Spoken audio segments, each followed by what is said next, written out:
इसके बाद हम सभी भाई बहनों ने बाबा को निमंत्रण पत्र लिखा और बाबा ने सेवा अर्थ बहनों को भेजा। फिर तो मैं रोज़ क्लास करने लगी। इस प्रकार मुझे ईश्वरीय ज्ञान लेते हुए 3 साल हो गए।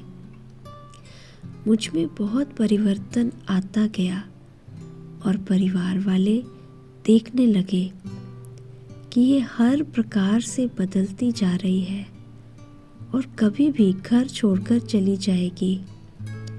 कुछ विरोधियों ने कहना शुरू किया कि ये तो साध्वी बन जा रही है। बस फिर तो परीक्षाएं आना शुरू हो गई। सेंटर पर आना जाना बंद कर दिया गया। सबने आपस में मिलकर मुझे रोकना शुरू किया और सोचा कि इसकी शादी कर दे तो ये अपने आप ठीक हो जाएगी। इस प्रकार सब परिवार वाले मेरे से नाराज़ रहने लगे। जब उन्होंने मुझे शादी के लिए कहा तो मैंने उत्तर दिया, आप तो बड़े हैं, पढ़े लिखे हैं। हर माँ बाप अपने बच्चों को देखते हैं तो यही चाहते हैं, कैसे सुखी रह सकता है। तो आप मुझे नहीं समझ सकते। अगर आप मेरी शादी कर देंगे तो दोनों तरफ परेशानी होगी, क्योंकि मैं इस दुनिया में खुश नहीं रह सकती। अब आप सोच लो। इसलिए सब परेशान रहने लगे, क्योंकि वह मेरे स्वभाव को जानते थे कि या तो ये कुछ कहती नहीं और अगर कहती है तो करके दिखाती है।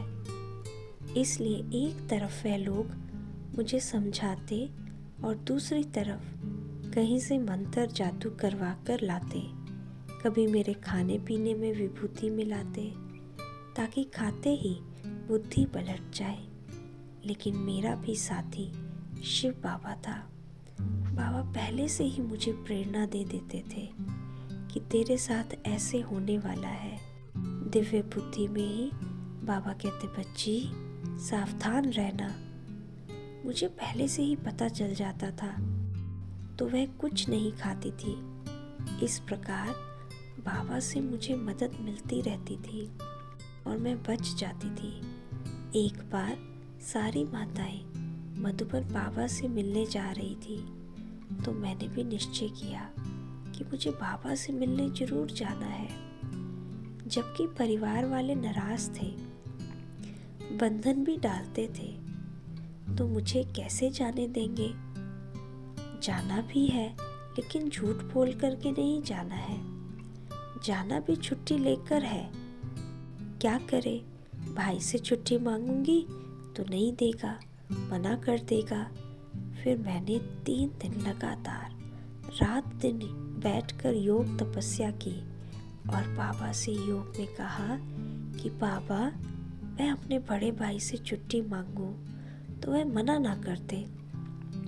फिर बाबा ने मुझ में ऐसी शक्ति भर दी, जो मैंने भाई से कहा कि एक बार मैं ये आश्रम देख आऊं, क्या पता मुझे वहाँ जाने के बाद अच्छा ना लगे तो मैं वहाँ से आकर सेंटर छोड़ दूंगी। इस युक्ति से मैं 1954 में मधुबन पहली बार बाबा से मिलने कोटा हाउस में चली गई। मैं बाबा से मिली तो मीठी दृष्टि देते हुए बाबा ने कहा, बच्ची बहादुर हो। अब बाबा से मिल गई तो मिलती ही रहोगी। बाबा दिल्ली आएगा तुम्हें सब बंधनों से छुड़ाने। इस प्रकार मैं मम्मा बाबा के साथ 15 दिन बिताकर वापस दिल्ली आ गई। इसका अगला भाग देखने के लिए यहाँ पर क्लिक कीजिएगा।